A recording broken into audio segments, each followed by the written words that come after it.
अस्सलाम वालेकुम दोस्तों, my name is Yawar Abbas AB Hasan associates के प्लेटफॉर्म से। नाजरीन, आज हम डिस्कस कर रहे हैं पोजीशन से रिलेटेड। हम ये वीडियो बना रहे हैं। पहले हमने कंस्ट्रक्शन की वीडियो बनाई थी। आज हम कुछ क्लाइंट्स की रिक्वायरमेंट आ गई कि पोजीशन अप्लाई करने के लिए क्या क्या डॉक्यूमेंट्स रिक्वायर्ड होते हैं, क्योंकि अक्सर क्लाइंट्स जो हैं वो जब यहाँ आते हैं पोजीशन अप्लाई करने के लिए तो बहुत से डॉक्यूमेंट्स उनके पास मिसिंग होते हैं और जो हाफ आवर का काम होता है वो 3 दिन पे चला जाता है या 2 दिन पे चला जाता है। तो बहुत सारे क्लाइंट्स यहाँ आके परेशान होते हैं। कभी उनके पास पासपोर्ट साइज़ पिक्चर्स नहीं होती हैं, कभी NIC नहीं होता है। तो इस तरह के इश्यूज़ काफ़ी ज़्यादा आते हैं क्लाइंट्स के साथ।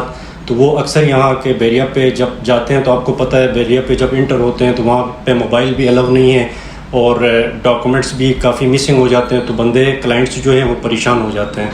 तो इस वजह से आज की ये वीडियो उन हजरात के लिए हैं जो डॉक्यूमेंट्स मिसिंग करते हैं या जिनको पता नहीं होता है कि पोजीशन अप्लाई करने के लिए क्या क्या डॉक्यूमेंट्स रिक्वायर्ड होते हैं।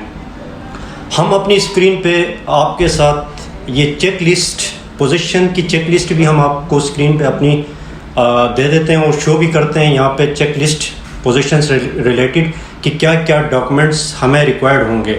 तो नाजरीन, सबसे पहले अगर हम चेक लिस्ट में बात करते हैं डॉक्यूमेंट्स की, तो रिक्वेस्ट फॉर पोजीशन, जब पोजीशन हम अप्लाई करते हैं तो उसके लिए एक फॉर्म दिया जाता है, उसको फिल किया जाता है। ठीक है, उसके अलावा कॉपी ऑफ CNIC, आप जब भी आएँ अपने साथ CNIC ओरिजिनल और कॉपी ज़रूर लेते आएँ। उसके बाद अगर authority later on behalf of owner, अगर ओनर ख़ुद नहीं है तो उसके लिए अथॉरिटी होल्डर का होना लाजमी है। अथॉरिटी होल्डर जो है, अथॉरिटी होल्डर के लिए एक स्टैम्प पेपर वेरियाटोन के ऑफिस से मिल जाएगा, जो फ़ोटोकॉपी की शॉप है वेरिया की, वहाँ से एक स्टैम्प पेपर मिलेगा। तो वहाँ से अथॉरिटी होल्डर वहाँ से एक स्टैम्प पेपर ले सकता है और ऑनर से अथॉरिटी अपने नाम पे ले सकता है।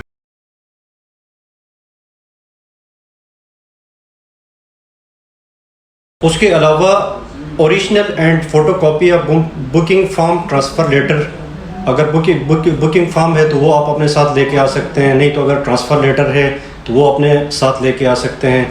मेरी एक सजेशन अपने व्यूवर्स के लिए ये है कि जब भी आप बैरियाटोन में सेल परचेज़ करते हैं तो आप एक सेपरेट फ़ाइल, बैरियाटोन की एक सेपरेट फ़ाइल बनाएं जिसमें आपके सारे डॉक्यूमेंट्स वहाँ पे उस फाइल पे मौजूद हों। जब भी आप बैरिया किसी भी ट्रांसफ़र के लिए आएँ या कंस्ट्रक्शन के स्टेजेस पे आएँ तो वो फ़ाइल अपने साथ लेके आएँ ताकि आपको बैरिया के अंदर जाके आपको परेशानी ना उठानी पड़े। तो उस वक्त ये डॉक्यूमेंट्स आपकी फ़ाइल पे होंगे मौजूद, तो आपको वहाँ पे ये परेशानी से आप बच सकेंगे। क्योंकि आपको जैसे कि मैंने बताया मोबाइल भी अलाउ नहीं है, बंदा कांटेक्ट करके अपने ड्राइवर को बुलाए हैं, डॉक्यूमेंट्स अगर गाड़ी पे पड़े हों तब भी परेशानी हो जाती है। तो इन सब से बचने के लिए आप सजेशन ये है कि आप एक फ़ाइल सेपरेट करके बनाएं जिसमें जब भी बैरिया आएँ तो वो फ़ाइल अपने साथ ज़रूर लेके आ जाएँ। उसके बाद हम डॉक्यूमेंट्स रिक्वायर्ड पोजीशन के लिए उसमें अगर बात करते हैं, original and photo copy of deposit slips, अगर इंस्टॉलमेंट्स आप भर रहे हैं तो उनकी डिपॉजिट स्लिप्स जो है वो आपके पास होनी चाहिए। Utility position and category charges, अच्छा इसमें भी लोग पूछते हैं कि ये यूटिलिटी चार्जेस क्या हैं, पोजीशन चार्जेस क्या हैं, कैटेगरी चार्जेस क्या हैं। तो इसके बारे में भी मैं आपको थोड़ा सा ब्रीफली डिस्कशन करता हूँ। अगर हम यूटिलिटी की बात करते हैं तो ये हमारे पास 4 चीज़ें आती हैं। इलेक्ट्रिक 3 फेज कनेक्शन आ जाता है, टेलीफोन का कनेक्शन आ जाता है, वाटर एंड सेवरेज कनेक्शन आता है, उसके बाद गैस का कनेक्शन आता है। ये हमारे यूटिलिटी चार्जेस हैं जो आपने बैरिया को पे करने हैं। वो यूटिलिटी चार्जेस क्या हैं वो भी मैं आपको डिटेल में ये चेक लिस्ट में आपको शो भी करता हूँ और बताता भी जाता हूँ आप लोगों को।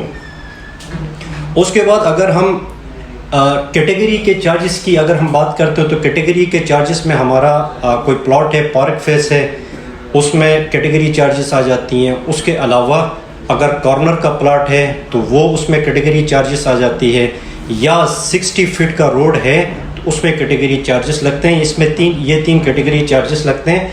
अगर आपके प्लॉट में 2 कैटेगरीज आती हैं, फॉर एग्जांपल आपका प्लॉट कॉर्नर का है और आपका प्लॉट पार्क फेस भी है, तो इसमें आपको 2 कैटेगरीज आपको पे करनी पड़ेंगी बैरिया को। कैटेगरी चार्जेस कितनी है? टोटल अमाउंट जितनी है प्लॉट की उसका 10% जो है वो कैटेगरी चार्जेस हैं।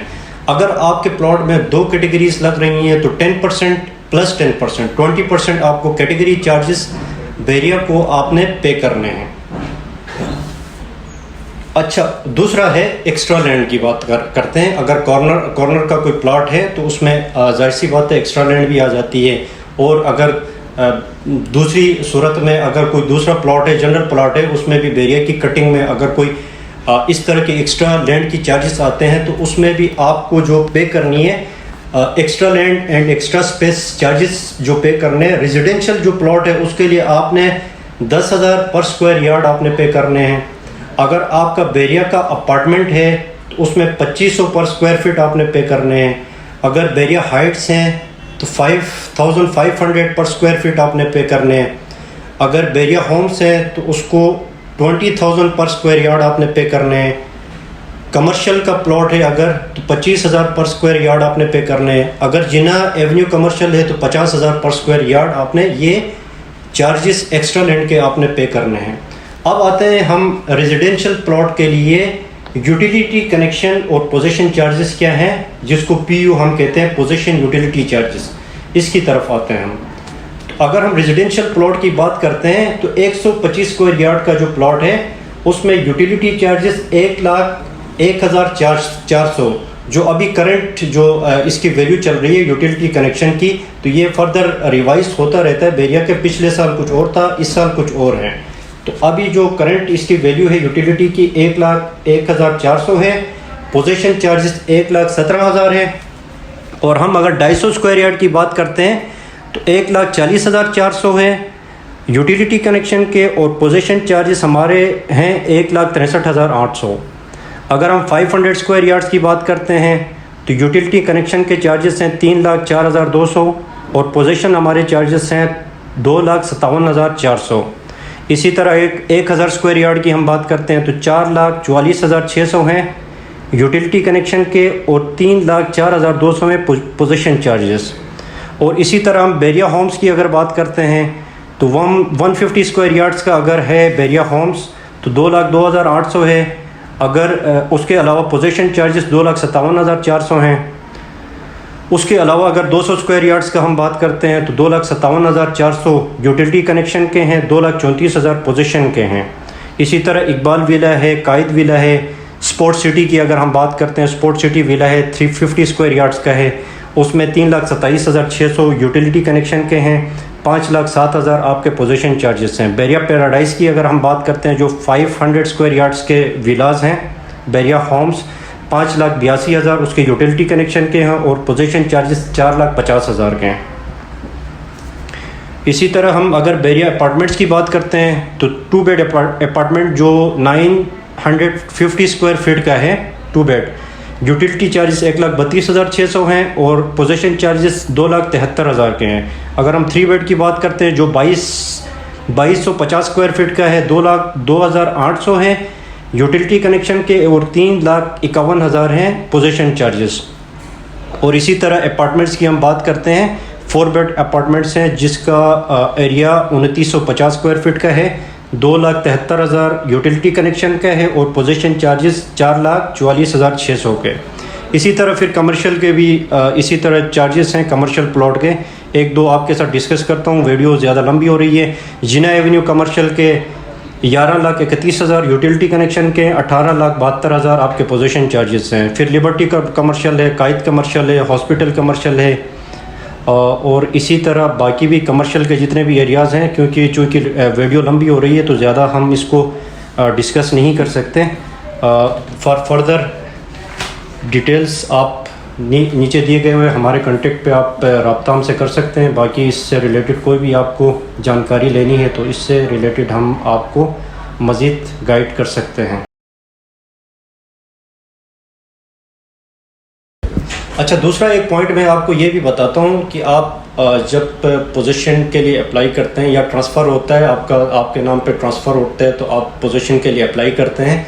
पोजीशन के लिए अप्लाई करने के बाद तकरीबन 2 से 2.5 महीने में या 3 महीने में आप बैरिया के जो हैं उसके हिसाब से 2-2.5 महीने में आपको पोजीशन लेटर मिल जाता है। पोजीशन लेने के लिए ओनर का होना लाजमी है, ओनर खुद आएगा पोजीशन लेने के लिए। उसमें डॉक्यूमेंट्स इतने ख़ास कोई रिक्वायर्ड नहीं होते हैं, आप सिर्फ ओनर का होना और उसके साथ NIC CNIC लेके आ जाए तो वो पोजीशन आराम से ले सकता है। उसके बाद पोजीशन लेने के बाद बैरिया एक टाइम फ्रेम देता है कि अपने प्लॉट पे उस टाइम फ्रेम के अंदर आपने कंस्ट्रक्शन करवानी है। अगर आप उस टाइम फ्रेम पे कंस्ट्रक्शन नहीं कराते हैं तो उसमें बैरिया आपके ऊपर पेनल्टी अप्लाई करता है और वो पेनल्टी आपने बैरिया को पे करना है। तो वो ड्यूरेशन क्या है, टाइम फ्रेम क्या है और उससे अगला रिलेटेड जो हमारा कंस्ट्रक्शन का है, क्योंकि मेरी फील्ड जो है वो कंस्ट्रक्शन की है। AB हसन एसोसिएट्स में मैं कंस्ट्रक्शन की टीम को लीड कर रहा हूँ।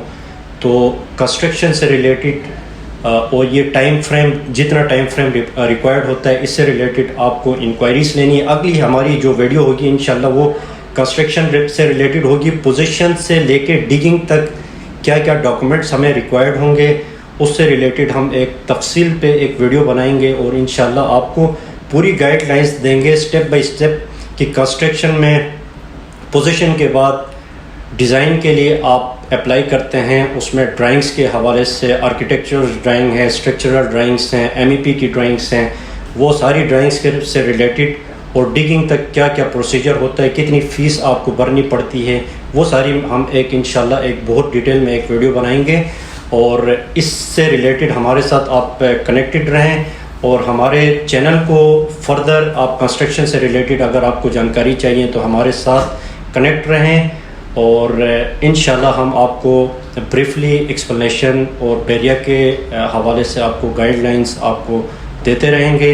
मैं हूं आपका दोस्त Yawar Abbas, AB Hasan associate, Bairia town, Karachi से।